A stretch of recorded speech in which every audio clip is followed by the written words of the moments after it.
¿Qué tal? Supongo que superando la resaca de las elecciones municipales y asimilando las próximas generales.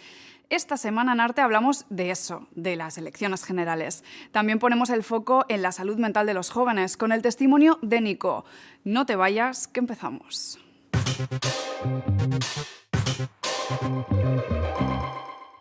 Podríamos decir que Pedro Sánchez genera amor y odio a partes iguales, y es que su recorrido desde que inició su carrera como presidente no ha dejado indiferente a nadie, pero ¿dónde falló para que su auge haya acabado en caída o casi caída? Ojo, en estas elecciones municipales los socialistas han perdido 400.000 votos y 5 comunidades. Te lo contamos.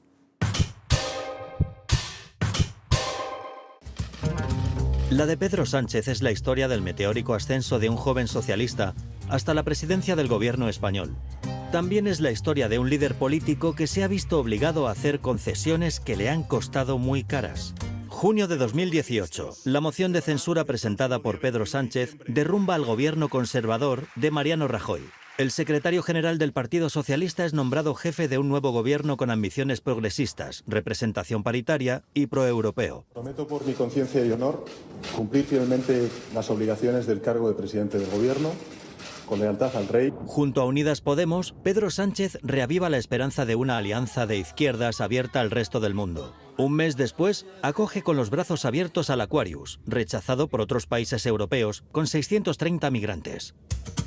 Diciembre de 2018. Anuncia una subida del salario mínimo de más de un 22%. Un país rico no puede tener trabajadores pobres. En abril de 2019, por primera vez en 11 años, el Partido Socialista gana las elecciones legislativas. El jefe del gobierno está eufórico. Ha ganado el futuro y ha perdido el pasado. Podemos pierde fuelle y hay que buscar otros aliados. Sánchez tiende la mano a los independentistas catalanes. 9 responsables son indultados. La mayor parte de la población desaprueba este acercamiento. Marzo de 2023, nuevo revés para Sánchez. La ley del solo sí es sí, que exige un consentimiento claro antes de toda relación sexual, produce el efecto de reducir las penas de ciertos delitos sexuales. Es evidente que hay una preocupación, que hay una alarma social, que hay que hacerse cargo también del sentir de esas víctimas que están viendo cómo esos efectos no deseados hacen reabrir el dolor.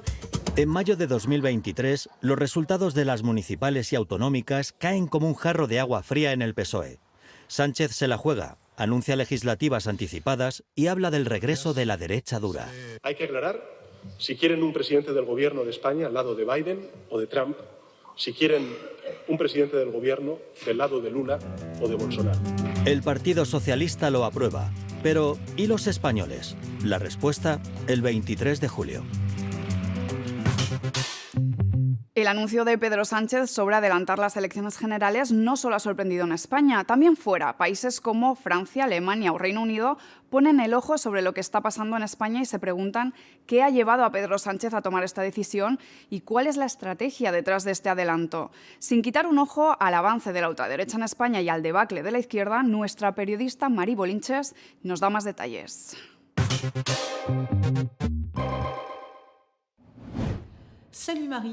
Las elecciones han pillado a todos desprevenidos. ¿Por qué ha tomado esta decisión Pedro Sánchez? Quiere coger a todo el mundo por sorpresa. Primero a la extrema izquierda y concretamente a sus aliados de Podemos, que actualmente están perdiendo fuelle. Y luego a la derecha, porque aunque el Partido Popular haya ganado estas elecciones en muchas regiones, para poder gobernar en los parlamentos regionales tendrá que aliarse con la extrema derecha. Pedro Sánchez quiere aprovechar esta alianza entre la derecha y la extrema derecha para hacer su propia campaña. Básicamente su mensaje será: o me votáis a mí o tendréis un gobierno reaccionario. Visto desde fuera, Pedro Sánchez tiene una trayectoria positiva. Se enfrentó a la COVID, redujo la inflación, promulgó reformas sociales vanguardistas, le ha tocado la guerra de Ucrania, pero no ha convencido a los españoles. Así es cierto que ha bajado la inflación, pero no olvidemos que desde que empezó la guerra en Ucrania, los españoles han visto cómo se disparaban los precios. Estas reformas que has mencionado fuera de España se ven como vanguardistas y positivas, como por ejemplo la ley trans, pero para gran parte de la población no se ven como prioritarias. Y luego la derecha, por su parte, ha utilizado temas muy emocionales durante toda la campaña, como por ejemplo el tema de la unidad de España. Os recuerdo que Pedro Sánchez puede gobernar votar hoy porque cuenta con el apoyo de los partidos independentistas del País Vasco y Cataluña. Si los conservadores llegan al poder, van a tener que aliarse con Vox. ¿Cómo se percibe la extrema derecha en el país? Para que te hagas una idea, en España no existe la idea de un cordón sanitario con la extrema derecha como en Francia, por ejemplo. El Partido Popular ya salió en el pasado con Vox para gobernar en regiones como Andalucía y Castilla-León. No es ningún secreto. Ten en cuenta que Vox se fundó hace unos 10 años por antiguos miembros del Partido Popular. Así que no existe la idea de un partido demonizado, como sí que ocurre en Francia, por ejemplo. Y a nivel europeo, ¿nos acercamos al final de la excepción ibérica? ¿Cuáles serían las consecuencias? En lo referente a Europa, si la derecha llega a España con el apoyo de la extrema derecha, sería un mensaje muy rotundo. Confirmaría una tendencia hacia el extremismo de derechas en toda Europa. Y si gobierna la derecha, habrá que ver también qué espacio le deja la extrema derecha en materia de política europea. Merci Marie, et bonne continuation a Madrid. Merci, chao. Una legislatura cargada de polémicas que no ha dejado ninguna sobremesa sin debate. Movimientos sociales que ahora, tras el resultado de estas elecciones municipales, parece que estén en peligro. Al igual que Ciudadanos, casi a punto de desaparecer. Hacemos zoom sobre estos temas. La sede de Ciudadanos en Madrid acoge una de sus últimas ruedas de prensa. Han convocado a la prensa tras las elecciones del 28M y la debacle del Partido Naranja. Ha desaparecido de casi todos los parlamentos regionales y de los principales municipios del país. El Comité Nacional ha decidido que la forma de defender las ideas y el espacio liberal de España de cara a estas elecciones del 23 de julio es que no concurramos en este ciclo electoral. Hace 4 años, Ciudadanos fue la tercera fuerza política del país. Unidas Podemos también está al borde de la extinción. El partido nació en 2011 del movimiento de los indignados en la Puerta del Sol y de la esperanza de renovar política. Fabio Gándara es uno de los fundadores del movimiento. Perdió la fe en Podemos cuando entraron en el gobierno. Estoy decepcionado cuando vienes pues realmente con un cambio de paradigma absoluto por brindar las instituciones a la ciudadanía, por cambiar pues esa forma elitista de entender la política. Es verdad que el nivel de exigencia iba a estar mucho más alto. Esa coherencia pues ya se empezó un poco a romper desde el principio, ¿no? Dejando de lado pues los círculos ciudadanos, esa participación más directa de la gente en el partido Podemos. Otra reivindicación de estos movimientos ciudadanos, formados mayoritariamente por jóvenes, era el derecho a una vivienda digna. Eunate tiene 27 años. Se unió al sindicato de inquilinas tras ser amenazada de desahucio. Cada mes recorre las calles para informar a los vecinos de sus derechos. Hola, buenas. Hola, ¿qué tal? Sí. Mira, somos el sindicato de inquilinas de Madrid. ¿Te ha subido el precio del alquiler? Me subió 5%. Vale. La ley de la vivienda ha sido una excepción para estos activistas. Que desde las instituciones no se consiguen grandes cambios. Es una ley que se ha luchado mucho desde los sindicatos de vivienda, pero es insuficiente en todos los casos. Con la caída de Ciudadanos y Podemos, el sistema político español vuelve al bipartidismo. Estos partidos que se asemejan a una startup porque crecen muy rápido, ganan mucho y luego acaban desapareciendo igual de rápido, tenían muchos problemas para articularse fuera de los grandes espacios urbanos.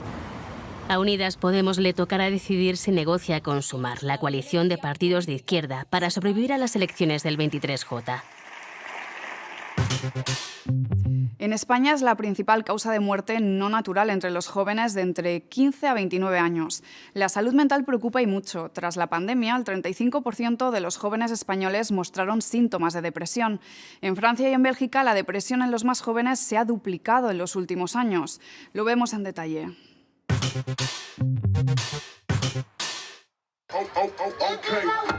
En el departamento de Indre, en el centro de Francia, salir de fiesta durante el Tecnival es fácil y sin embargo era imposible hace no mucho. A principios de 2020 llegó la COVID, con confinamientos, clases en casa y distancia social. La vida de los jóvenes cambió drásticamente en una etapa en la que los amigos son muy importantes. Las consecuencias para algunos, especialmente para las niñas, son crisis psicológicas. Los niños de entornos desfavorecidos, de origen migrante o la comunidad LGTB han sido particularmente vulnerables. Según un informe de la OCDE, en varios países, durante la pandemia, el número de jóvenes con depresión en gris oscuro aumentó. En Estonia, Islandia y Noruega, 4 veces más que antes de la COVID. Lo mismo ocurre con los niños y jóvenes menores de 18. Solo Suecia se salvó, las escuelas permanecieron abiertas durante la pandemia y los niños no se sintieron peor de lo habitual. En cuanto a los servicios psiquiátricos de los hospitales europeos, muy solicitados antes de la pandemia, están desbordados. Según la OCDE, en 2022 casi la mitad de los jóvenes europeos que necesitaban ayuda no eran atendidos. Los países que aparecen en azul han tomado medidas para proteger la salud mental de los jóvenes, según una encuesta de YouthWiki. En amarillo, los que no han tomado ninguna medida. El resto ni sabe ni contesta. Se ha reforzado el apoyo psicológico en las escuelas. En Alemania, por ejemplo, el Ministerio de Familia ha puesto en marcha un programa para aliviar la carga mental de los alumnos, paliar sus retrasos en el aprendizaje y promover el trabajo en grupo, el tiempo libre y el deporte. En la Unión Europea todavía hay muy pocas iniciativas en materia de salud mental. La Comisión tiene previsto presentar pronto su propia estrategia. Lo que está en juego es enorme. Si no se tiene en cuenta el malestar de los jóvenes causado por la pandemia, sus efectos serán permanentes. Mejor que datos, una historia. El confinamiento, la falta de recursos o un diagnóstico tarde. Historias como la de Nico, este joven berlinés con depresión que vio cómo su depresión empeoró durante la pandemia. Cada vez son más jóvenes europeos que piden ayuda para lidiar con problemas de depresión o ansiedad. En España, el teléfono gratuito de atención a la conducta suicida, el 024, atiende 335 llamadas de media al día. Hace mucho tiempo que Nico no puede pasear tranquilamente. Sufre de depresión desde la infancia, un trastorno que el confinamiento agravó. La cosa empeoró tanto que me di cuenta de que algo no iba bien. Antes creía que todo el mundo tenía pensamientos morbosos y que se odiaban. Nico y su familia tardaron en encontrar la ayuda adecuada. Comencé a ver a una terapeuta, pero dejó mi caso porque no se sentía completamente para ayudarme. Después fui a un consultorio médico para menores con problemas psiquiátricos y allí me dijeron que debía acudir a una clínica psiquiátrica, pero de allí me enviaron a casa. Así estuve durante un tiempo, hasta que un día les dije claramente que me suicidaría si me enviaban a casa otra vez. Y por fin me ingresaron. Dificultades para determinar su identidad sexual, imaginar su futuro, ansiedad climática o sanitaria, angustia ante los problemas del mundo. Según el Ministerio de Salud alemán, el 73% de los menores de edad tiene problemas psíquicos. Los gabinetes psicológicos están desbordados. Ahora mismo tenemos muchos pacientes graves en nuestra área. Es sin duda el momento de invertir con más generosidad en personal para poder absorber la sobrecarga de trabajo existente y también de proporcionar los recursos financieros suficientes. Todo es cuestión de dinero. Los jóvenes acusan también la escasez de profesorado, las clases masificadas y la necesidad de salir adelante a toda costa. Los trastornos suelen detectarse demasiado tarde y por eso la Asociación para la Protección de la Infancia reclama un sistema de alerta a largo plazo.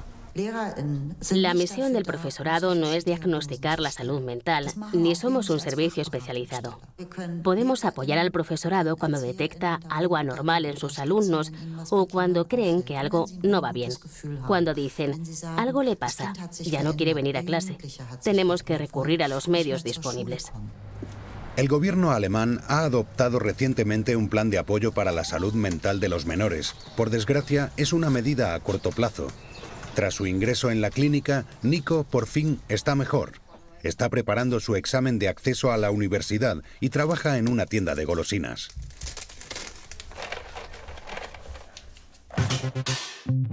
Contra el patriarcado y la presión social sobre los cuerpos femeninos, arte. Ella es Kubra Kademi, artista afgana exiliada en Francia después de recibir amenazas de muerte en 2015 por su performance Armor.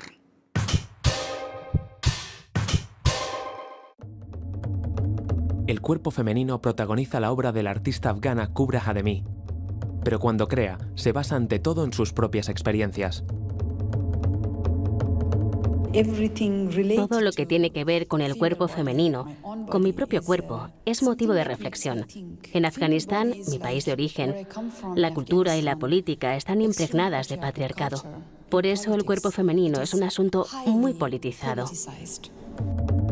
En su nueva serie, Déjanos creer en el comienzo de la estación cálida, la artista muestra figuras masculinas con técnicas que van desde el vídeo hasta la fotografía. Kubra Khademi elige un estilo kitsch para representar junto al actor Daniel Petrov el romance entre un estadounidense y un talibán, un amor que deriva en violencia. Así pone el dedo en la llaga, todavía abierta, de la retirada del ejército norteamericano en el verano de 2021. Es algo que se oye a menudo, que Estados Unidos nos dejó tiradas. Fíjate en la situación de las mujeres en Afganistán. Son los tiempos más oscuros. Han sido expulsadas de la vida pública. El lenguaje artístico de Kubra Khademi es contundente. En esta performance de 2015 se paseó por Kabul con una armadura que resaltaba sus pechos y sus nalgas. Amenazada de muerte, tuvo que exiliarse a Francia. Frente al Museo Bauhaus de Dessau en Alemania, presentó su nueva performance titulada 18 kilos. Me quedo inmóvil como una estatua, pero exhibo unas curvas femeninas muy exageradas, muy fértiles, que al final desaparecen bajo el agua. La artista denuncia la presión social sobre el cuerpo de la mujer y apela de forma clamorosa a la libertad y a la emancipación.